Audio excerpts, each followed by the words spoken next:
Hello everybody, Uncle Mikey B here, Super Hive Productions, and this is Story Time. Today we're talking about Flesh Freak 3. Well, of course, Flesh Freak 1 and Flesh Freak 2 were monster hits, no pun intended. But of course, what about Flesh Freak 3? Well, without any further ado, let's talk about what could have been the most epic of fleshy, gory fleshness. When we start off with Flesh Freak 3, we see an aerial view of a Dodge Durango driving down a long and winding, hilly countryside, just going down the road real smooth. It's like the beginning of The Shining. And you have some ominous music, and the credits roll up, and you just see this car, and you were just tracking it for a while. Hello. Oh, hello. Who is this? This is bad Uncle Jerry Wilson here. Oh, how dare you interrupt my story time? Yeah, but I gotta tell you, this is not moving at the pace that I need. This is just kind of creeping along. Okay, well, I appreciate your commentary on my commentary. So yeah, let me hear from the freak himself. What would you do in Flesh Freak 3? It's like, okay, so we start with a dark green fade in to a scene where we see a somewhat familiar figure. It's the Flesh Freak carrying along a rather overweight person. As he slowly regains his consciousness, he realizes his surroundings. He is in Flesh Freak's den. It is a very hideous and grotesque place. There's corpses still that have some remains left over on them. Some are skeletonized, hanging from the trees. Some are spiked on top, sharp branches or, what have you, entrails hanging, to the ground. And realizing his terrible fate, he screams out, "Help! Help me!" But there's no one for miles because Greenville has been reduced to a cemetery where no one lives and no one breathes. No one goes within its city walls. Flesh Freak drags him deeper inside the forest lair where he has his belongings and such with which to devour what's left of the human. But Flesh Freak hoists him up by one of his vines on board of a tall tree and lays underneath, slices his belly, and bathes in the blood and gore of Mr. Anonymous. That's a good way to start the film. Just remind the audience who's boss around here, Flesh Freak. Yeah, that brings me to my next point. What are we going to do about such a menace? Well, Inspector Longfellow, who is the leader of the BBB, the Bureau of Better Bumdom, is working with Jenkins, who is the former butler of the mayor and the former slave of Flesh Freak, and now he's working with Mr. Longfellow to rid the world of such a nasty creature. They are in Schwelling's lab pulling files from the cabinets to see if there's any kind of solution on how to kill the beast, because as you remember, Jenkins says he has no weakness. At this point in time, Flesh Freak is sometimes attacking, sometimes dormant. It's been probably a few weeks since his last kill, so that's when they hurry and try to get things prepared. So they get what they can from the lab. Longfellow tells Jenkins just to torch the place down, and we're gonna go to BBB HQ. So to kill Flesh Freak, they're gonna need a team of superior individuals. They have a list. Longfellow tells Jenkins that the first person he needs to gather is a lady named Linda Carmichael. She's a doctor. She's in the same vein as Dr. Schwelling, just a little bit crazy. She's the number 2 experimental biologist in the world. So to get her on board, getting the rest of the team on board would be a snap. We cut to another Flesh Freak scene. This one will start out as nearby a town that's somewhat close geographically to Greenville. There is a community beach where the local kids like to come and play volleyball and hang out and collect shells and just have a merry time. You have 3 young adults playing volleyball. One is out near the water's edge collecting some shells. To his sudden and unexpected surprise, notices something shimmying underneath the water surface. Doesn't think much of it and goes about his shell collecting when suddenly pops out the Flesh Freak, and he has a large sharpened conch shell and stabs the poor young boy through his eye. The others hear his scream, shocked and appalled at this grisly scene. They begin to run, but the flesh freak is far faster than before, grabs one of them before they can escape, and stabs him through the eye and throws him towards the others, knocking them down into the beach. The other three on the other side start to run away. He grabs the volleyball net, rips it down from its post, and runs after the three, trying desperately to get back to their car. He ropes them up with his dreaded volleyball net, eats the remaining three in a grisly beachside scene. Whoa! Definitely Jenkins and the team, they need to be assembled real quick. So there he is, he's at Dr. Carmichael's lab, and she's like, no, I cannot have anything to do with Schwelling. Not one thing whatsoever. Schwelling is a putz. You know, she's going on and on saying how, you know, miserable Schwelling is and whatnot. When Jenkins is like, convinces her, hey, you gotta get your name out there somehow. What better to be famous than taking down the infamous Flesh Freak? And she's like, oh, okay, I see where you're going with this. So she signs on, then they go around, and there's a fun montage of them picking up other heroes. There's the circus strongman named Cletus Claiborne. There's a mystical Irish fella. His name is Patrick O'Houlihan. And that is Lucky of the Irish sword, the shamrock sword. He's got the shamrock sword in tow. I mean, in hand. And then there's a wee little engineer type guy, probably played by Nick. It would be the Iron Man of the trash yard. And they all have like individual scenes with Jenkins where he describes like the importance of taking down Flesh Freak. Some of them are duty bound. Some of them are in it for money. Some of them are just bored.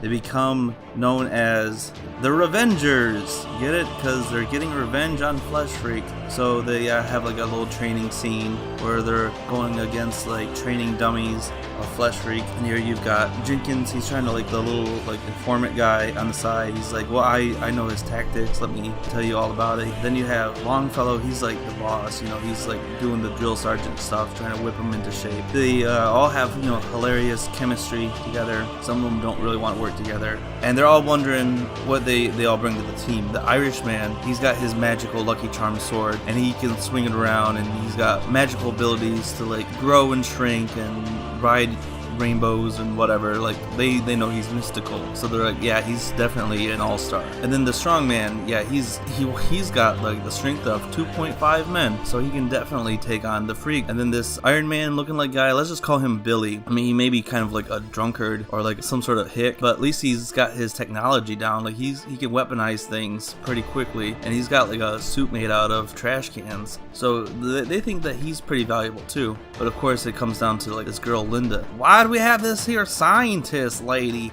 Yeah, what are you gonna do for us? Oh yeah, she's gonna get killed in the first few seconds of battle. And she's like, don't worry about me, I'll take care of myself when the time comes. And she's got something up her sleeve, obviously. Nobody knows what it is except for her and Longfellow, because he has the report. He knows what she can do. But the audience is still scratching their head. And then you know, night comes, and you know, some of these guys, they're pretty cocky. They think they don't need the likes of the others. No, they've been doing perfectly fine out on their own, and they really don't see how they benefit under Longfellow's leadership. They think they can handle this on their own, no problem. And especially the strongman and Billy. So they decide what better time than the present to take care of this menace, the Flesh Freak. So they travel far and wide apart from the group, hunting that Flesh Freak down. As they get deeper and deeper, the more gruesome the scene becomes, until at last, only thanks to Billy's technical know-how, they're able to locate the Freak,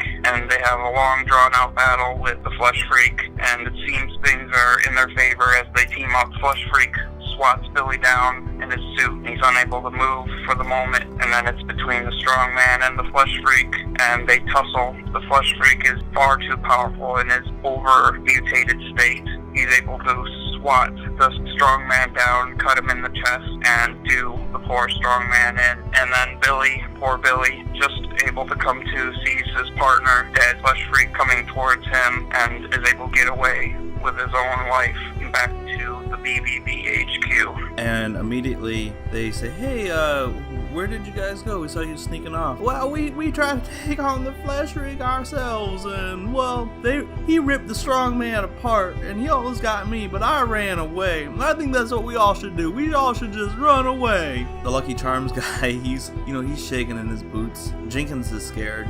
But the only one who's not looking scared is Longfellow, and he's mad. He's like, you guys were not ready. We're still doing the training. We need to figure out a plan, take down the freak. And then Jenkins is like, well, maybe he's right. Maybe we need to leave. Maybe we need to just run away. I heard that Rosieville is pretty pleasant this time of year. We're not moving to Rosieville. Greenyville's our home. And do you think you're gonna be safe in Rosieville or Azultown? No, you're not. A flesh freak's coming. So he rallies them. They see no other option. They have this plan they put together. Basically, the flesh freak is on a certain path that they're able to track straight for other towns that lead to larger and larger cities. But this trap will be able to isolate him and sort of reel him in, where he will kind of be trapped under a stasis field for a brief moment, and where they'll be able to all combine a series of a combo attack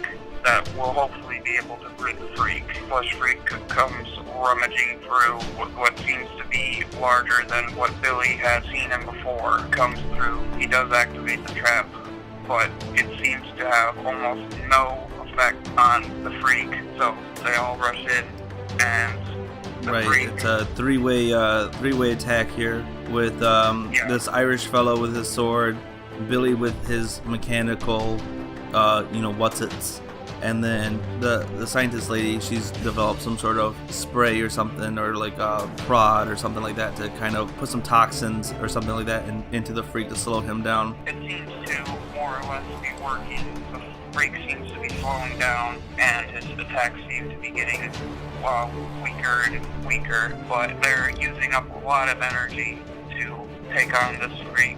At this stalemate moment where they need to deploy the secret weapon, which is Linda Carmichael's trick up her sleeve. She's got it in ejection. And Longfellow tells her, do it now. And she's hesitant because she knows that once she does it, it's not going to be good. Like Schwelling, she wanted to make the world a better place by experimenting on animals, but she couldn't find any bum to experiment on, so she sometimes experiments on herself. Now it's time to revert back to this monstrous thing that she's created, and she injects herself, and she turns into a butterfly, like a big butterfly type lady. Yeah. Kind of like a Mothra? Yeah, like a Mothra woman flying around, and she's got the advantage because she's in the air, and she's spore stunning poor flesh freak, and he's all paralyzed for the moment. And Lucky Charms guy, he rides up on a rainbow, slashes him in the belly. Billy shoots a rocket at him and blows flesh freak back into the trees. He's down for the count. Jenkins and Longfellow come up, and they have their guns pointed right at the freak. They're right ready. They're all ready just to like end his life. And Linda, in butterfly form, she comes down. She has like a special like potion or whatever that she can just ram down Flesh Freak's gullet and make him just dissolve from the inside out. But then Longfellow's like, stop. Everyone's surprised. I'm taking this freak into custody. And he has like a very special net type thing. A helicopter comes down with a big BBB logo on it. And he throws the freak in the back of the helicopter and flies away. Longfellow puts the freak in a zoo and charges people money to see the freak, and that way he can try to rebuild the town. Also, side note, he's running for mayor. I guess I forgot to mention that. Longfellow is running for mayor. He wants to be the guy who captured Flesh Freak, but he also wants to be the guy who cleans up the streets of bums.